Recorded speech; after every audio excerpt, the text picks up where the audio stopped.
listening to Seminary Dropout, and I'm your host, Shane Blackshear. Somewhere in between seminary and youth camp, it's Seminary Dropout. Let's go.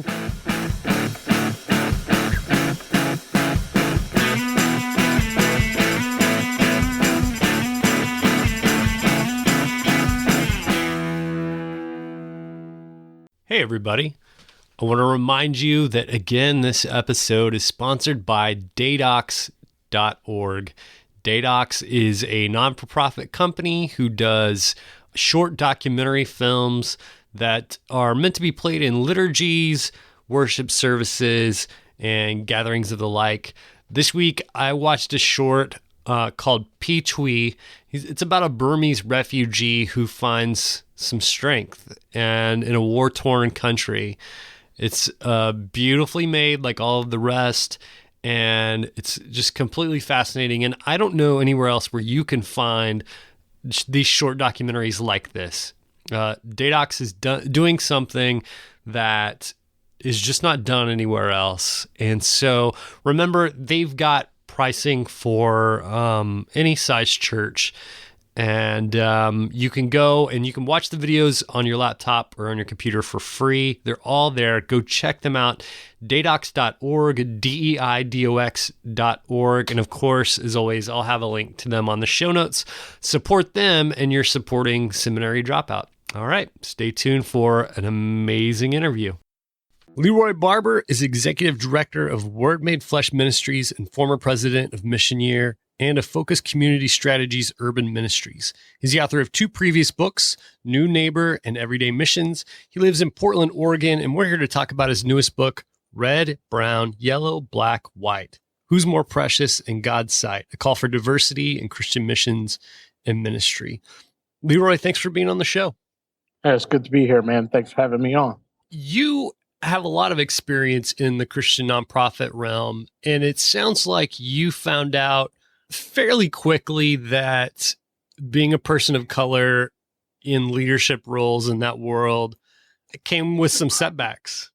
Yeah, I mean, I think early on, I didn't realize it, but, the more my wife and I dove into our call, the more we saw that there weren't very many people of color involved at leadership levels, and especially at top leadership levels in the evangelical world, from everything to missions to Christian colleges. You told a story about, I think it was when you were with Missionary, and it came time for them to hire a new CEO or president or whatever the title was, and you were overlooked. Yeah, I think the first go around of that, I assumed, because of my position there and time spent there, that, that would be a natural next step. And I think I was a little surprised at some of the reaction around whether people really believed that. At first, I thought it was me, like, okay, well, maybe they don't believe in me. But I think later down the road, I got just a confirmation like, oh, no, I really just didn't think a Black person would do well in this position, and that was quite surprising, from people I still love, but they really had some hesitancies about that. And I mean, to be fair, after having been in the position for a long time and been in leadership for a long time, I don't know if they were really far off in their criticism of just trying to say, if you step into this position, maybe they know that the funding would go down and it wouldn't be a very friendly atmosphere and things like that. So while it was surprising and yes, saddening for me, I think some of what that person feared was actually true, So yeah, it's just a tough space, man, and quite painful for a lot of people of color. So. And it sounds like in the book, it sounded like that didn't come from, somebody you saw as somebody that was hard to work with or an enemy, but that came from somebody you thought of as a friend. Yeah, absolutely. Yeah, and that threw me for a loop. I mean, that was kind of my first real, after thinking and seeing these things, that came from just a reality check of, oh man, this is a real problem. Like, folks really have some real deep-rooted philosophies around what people of color can and can't do in this space, So. Yeah. When you kind of like you mentioned, you found out, eventually when you did get that position, and since then when you've held similar positions, that in fact it has been harder, that people of color find themselves having a harder time being trusted by others who are giving money and things like that. Yeah. Yeah. I mean, it's, some would say it's like, it's part learned. Some would say it's part of implicit bias, like people are, whether we want to admit it or not, we have a reaction to people of color in leadership places and or being chosen for jobs that we're taught, and we just, and I think white folks react to that. That's not necessarily saying that they consciously decide that, but implicitly have been taught that um, that's not a great thing, so. It seems like when you began getting into the nonprofit world, you were kind of shocked at how white the upper echelons of the decision makers were often. Mm-hmm. Mm-hmm. It sounds like in the organizations as a whole, almost. Well, definitely in organizations, but man, if you just look at like the nonprofit world, and if you look at Christian nonprofits, there are very few leaders of color as a whole. So if you the numbers work out like on say foundational level on foundation boards, only like 8% of foundations are led by people of color. Those boards are made up 85% white. People working in nonprofits only make up about 20 or so percent of the whole workforce of nonprofits, right? While 60% of the communities served are communities of color. So there's incredible disparity in moving up into leadership if you're a person of color coming from one of those communities, and or even being invited to be a leader in one of those communities if you're a person of color. So the numbers are just astronomical. And so we've taken a look at that and just kind of said, hey, we have a structural problem. we have Yeah. we got a system wide problem that we need to be thinking about, so.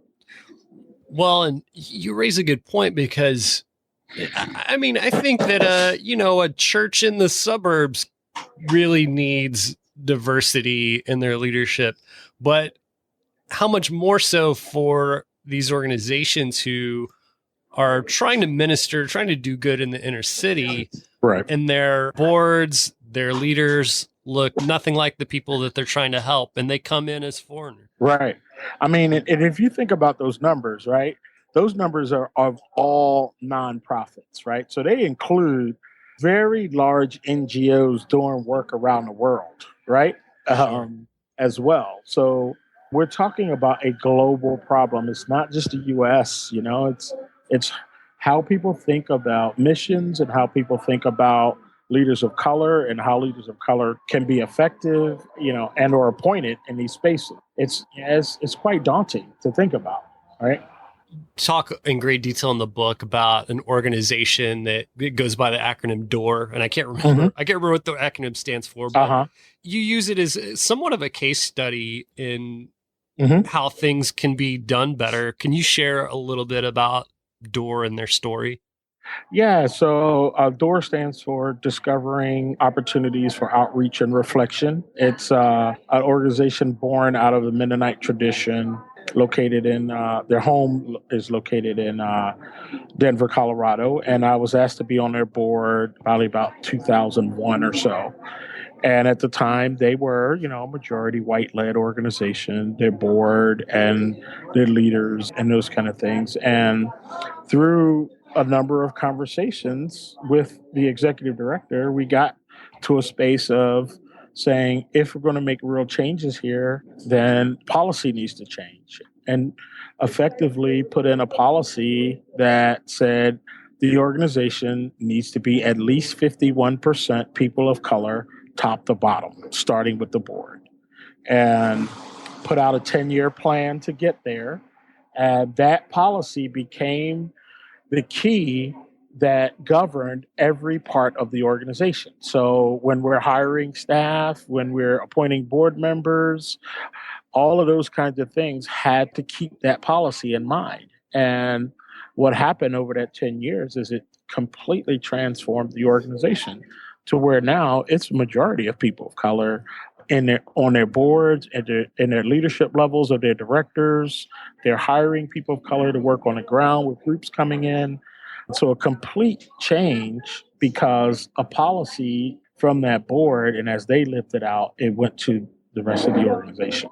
And so, I do offer that as a case in point that you can change these policies, make that commitment to it, and continue to be viable as an organization. Because some of the criticism is, hey, diversity isn't our mission. It's just, it's something that we would like to have. But if we spend too much time on it, it will take us off our mission, Mm-hmm. And so people, while they value it, they don't commit to it like that, like we've seen in Door. And we did the same thing at Mission Year. We committed to having, a certain number of people recruited to do the program every year. And we're able to meet those numbers recruitment wise. But I mean, that also put a strain on the finances. And so how we had to figure out another way to do that.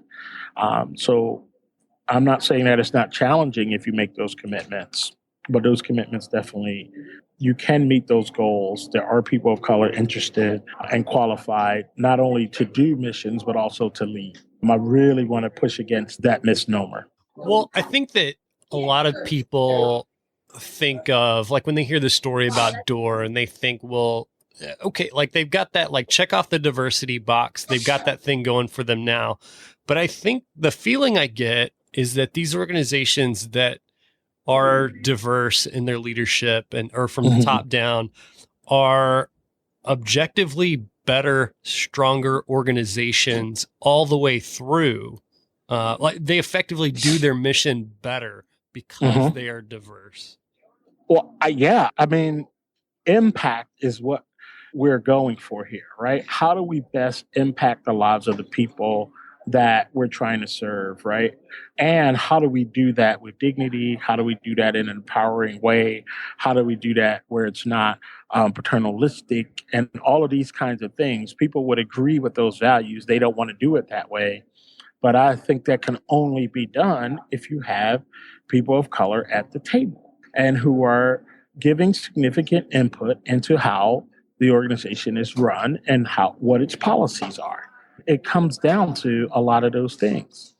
If we don't get people of color in the space of decision making, where boards meet, where funding comes from, and all of those kinds of things, we're not like those changes won't happen. And I can tell you, one of the criticisms of some of my stuff is that, well, missions organizations and denominations and all these kinds of things are dying. And why would you want to bring people of color into something that's dying? I submit they're dying because they're monocultural. They're not diverse. Yeah. They don't have the energy of all people. And so, quite frankly, if they stay monocultural, they probably need to die, right? Yeah. So, and so I push back against that you don't have people of color at the table. You don't have them in leadership, and you're dying, and you're saying, why should we bring people of color in? Well, we don't have a voice in it. So, and there's, as you can see, I'm pretty passionate about it, and I have a lot to say about it. And I think it's a conversation that needs to happen on a broader scale, and we're trying to get it out there. So just thankful for folks like you allowing us to get our voice out. You talk in the book about the Rooney rule in football and in the NFL, which is a really fascinating anecdote about what the NFL did about their problem with the lack of diversity in their coaches. Can you describe what that rule is and how it relates to Christian mission agencies? Yeah, so the NFL looked out a league that was 75% African American, no head coaches, no owners, all these kinds of things, right? And what they decided to do was put the Rooney rule in place, which said if you're going to hire a coach, you need to at least look at a candidate of color, an African American candidate, right? Now, what people will say was that's affirmative action. That's giving people position where they shouldn't have. And I would push back and say, no, the Rooney rule didn't say you had to hire that person. It said you had to hear that person. Right. And in hearing those coaches, owners began to see, oh, these folks know football. They know the game. They know what they're talking about, surprisingly, right? So I'm saying the same. Like, this is not affirmative action. This is, I know there are leaders of color that are qualified. I know there are people that know what they're doing on the ground for missions and service that will make it a dignified thing, that will make it empowering, that will make it the impact better. And so you just need to give those people space, listen, hear them out, and you will see that they know what they're talking about. That's what the Rooney Rule did, right? It just gave people a chance to say who they were and let owners and folks know, I know this game, right? I'm saying the same thing. People know this. People of color live this out every day, and they will offer a unique voice if they're given a chance to be in leadership and if they're given the creativity that they would bring to the table. And so, some of those coaches may have been brought in for interviews as tokens, to fulfill the rule. But lo and behold, they knew their stuff. They were talented people. And, some of the most celebrated coaches. That's what I was thinking. Tony Dungy, some of the most celebrated coaches in the NFL. Yeah, exactly. And they're now in the system. Like, nobody would doubt that Tony Dungy knows what he's doing and knows what he's talking about. Nobody would doubt this, right? Of all of these covers. Tubby Smith from where he was with the Bears and these folks. Like, no, these guys know football. They're smart dudes. And I'm saying the same thing. Like, let them in, let people of color in. Let us have a chance to lead and support us financially the same way you do your white leaders. A lot of Christian nonprofits have their, frontline workers raise their own support, or sometimes all their workers. What's wrong with that model? And if there is something wrong with it, what's a better way to go? Well, I mean, the model assumes, right, that your networks have the funding to support you financially, your personal networks, right? Yeah. And with the wealth disparity and the income disparity in our country, that's just not true, right? There's a basic kind of fact to it that if you're talking about a community that has 1/8 the wealth of another, which is what Black community has compared to a white community, I'm still going to support whoever my kid or nephew, but I can't support at the level that's going to sustain the way white community can. And so all the basis of missions is predicated upon that. And that's how people get in. That's how people get into leadership. That's how people are judged, whether they can raise money and who they can raise it from, and do they have networks to pull from, all of that. That's how it runs. And I'm saying that in and of itself is an injustice. And we need a more communal model, and we need folks to see that people of color can be in this space but don't have a financially supportive network to help them move into it as a vocation, if that's the marker that we're going to count on. And it is the marker many times. And I've heard, other criticisms on this about, well, why doesn't the Black church support, Black people that want to do missions? Why don't this? And I'm saying, most of the people I know who I've come across that does mission, it wasn't their church that supports them. It was their parents. Yeah. It was their family. And nonprofits are supported by foundations and folks like that. Like, it's not the church, right? Yeah. And so don't throw that on like the Black church needs to be doing this, because the white church isn't doing all the support either. This support is coming from foundations and individuals and philanthropy. Yeah, yeah. So what's a better way? You guys found some really creative things to do at Mission Year and had, churches allow people to stay in their parsonage, for instance, for exchange for some work in their church and that sort of thing, right? Yeah, so we did. We talked to churches about helping us lower our costs through exchange for folks volunteering there, and sending grants back to Mission Year, staying in parsonages. And I think one of the biggest things is making it a community model, that you no longer just have an individual goal, but you have a team goal and a city goal as well, and seeing those as just as important as your individual goal. I think the community model of fundraising is one way that we can move through it. because now you have people who get paid every week at a missions organization, and you have some people who can barely make it and they may not get paid at all, right? Yeah. So where's the Christian model and space in that, right? Like, Yeah. so we need to revisit that and think about that. And then the second thing is I'd like to begin to talk to foundations and philanthropists about how do you give to people of color directly, not through a white organization or a white leader to funnel it to people of color, but have a model in place where you are, like the Rooney Rule, you are looking specifically at organizations led by people of color and you're funding them directly so that those organizations can begin to that their creativity and their voice and their energy can come to the table with other organizations as equals, right? Hmm. So those are a couple of ways that I think we need to begin moving this conversation. We've been talking mostly about kind of the back end of these kind of organizations, but let's talk about the people on the line and the people that are being served and helped. Like you mentioned, a lot of times these are organizations that are trying to help minister to people in the inner city, and a lot of times there's the people helping them are not from within the community. Let's talk about why that's not a good system. That's not a good way to go. Well, I think one, we need to change that dynamic of we're serving or helping to we're being partners with, we're working with, we're trying to do these things together with communities. I think that is a healthier model and thought process around all of this. And I think that should play out in any missions organization, in any serving entity that you're not going to do for per se, but you're going to join with. And so in that, you need to be doing that with organizations that's developing leaders on the ground, and you need to be planning and resourcing based on that, right? So that kind of changes the structure of how these organizations think about where they go to serve.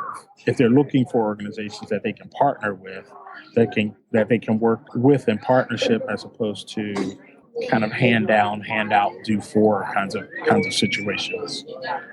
And in every neighborhood, there, I think you call it the neighborhood champion. There, Oh yeah, people are not. absolutely. We kind of label. We assume that whatever that low income neighborhood, every person there is on drugs or unemployed or Right.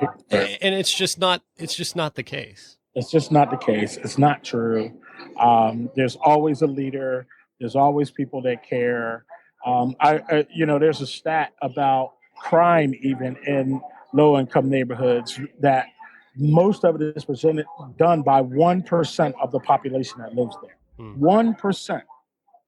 So you have overwhelming majority of communities that are not involved in any crime whatsoever, but they get treated as though they are. And so we need to know that going in, that you're not going to some crime-ridden neighborhood. You're going to a neighborhood like any other that has its bad parts. Yeah.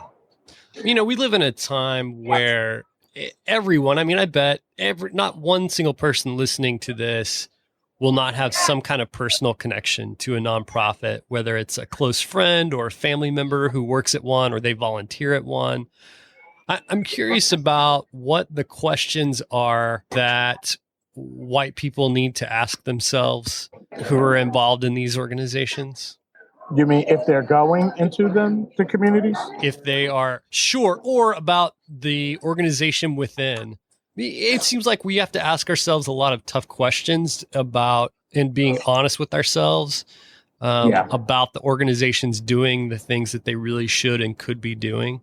Well, it's at the end of the day when we talk about justice, right? And that's an overused word, I know. But justice is this idea of, working towards getting things the way they should be, right? If we go in thinking, how should this be? And I'm working towards that, right? Then that's a different thing going through your mind, because it should be equal, right? It should be shared leadership. It should be shared resources and these kinds of things, right? It should be partnership. I should treat these kids the same way as my own. I should like those are the questions that people need to be asking themselves.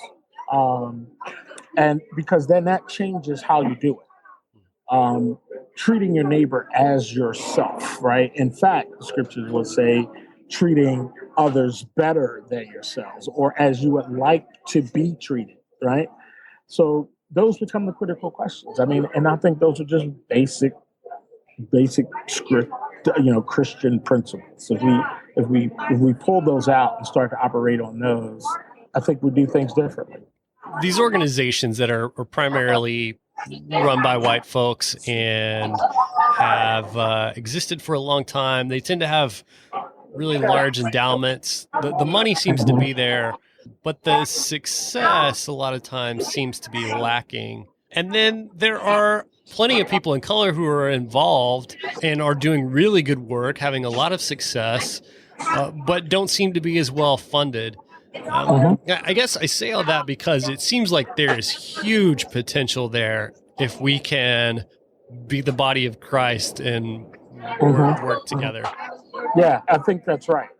Like if you look at those same statistics, right, these same organizations will hire people of color to do their programs, right? They'll hire them as program directors, hire them as street leaders, hire them as campus leaders, these kinds of things to carry out good program, and many of them have good program. But when you look at them over time, they begin to falter and they begin to fail as we see happening right now presently. And I think a lot of that has to do with a lot of the concepts of community, a lot of the concepts of caring for people, a lot of the concepts of less institution and more kind of communal environments. They're missing. You build good institution with those things for a time, but they don't last the in the long haul. They eventually will go out of business. But you keep finding a way to remake yourself, keep finding a way to invite new people in, keep finding a way to be diverse, then you change with the times, right? You're always relevant. Help us draw the distinction between being missionary invaders versus being something a little more organic and natural and effective. Because I think there's a lot of people that have good intentions. I mean, almost everybody, I think, probably has good intentions, but too often we become those invaders and it looks more like colonialism than anything else. Well, that's when you're missing. What happens there is when the culture that you come from becomes the thing that you push more than the idea of inviting people in, the idea of being. That's why we push being a neighbor so much, that it becomes a way of you understanding culture and people in a way that informs your decisions differently, right? And so you're no longer just kind of pushing the agenda of one culture. You're now informed about different people from different places. And so um, if you don't have those relationships, if you don't have those connection points with people, then the only thing you will push is the culture and that in effect becomes colonialism, right? That becomes way more than about the gospel or the good work you're going to do. You want people to behave the way you think they should. You want people to make decisions the way you make them. You want people to have the same understanding of how money should be spent the way you think it should be spent. You want all of these things start to come into play. And if you don't know other people in other ways, you will only push your own. And that's for anybody, right? So, yeah. Well, it seems like that is a way to create dependence rather than lasting and meaningful change as well. Absolutely. Yes. You tell a great story about someone who was helped out by some kind of housing program, and it seemed like good things came from it, but then like the daughter of that person enrolled in the same housing program when it was time for her to start her own family. And to me, that's the sign of a failure of the program. That is not celebrated, right? In my opinion, at all, or should not be. What that means is that You created dependency, and all you did was help a woman move along, and you didn't become her partner or her friend or understand deeply her predicament. You just gave her a house. Leroy, thanks so much for taking time and joining me on the show. All right, man. No problem. Thanks, brother. Talk to you soon. All right. Take care. All right. Bye.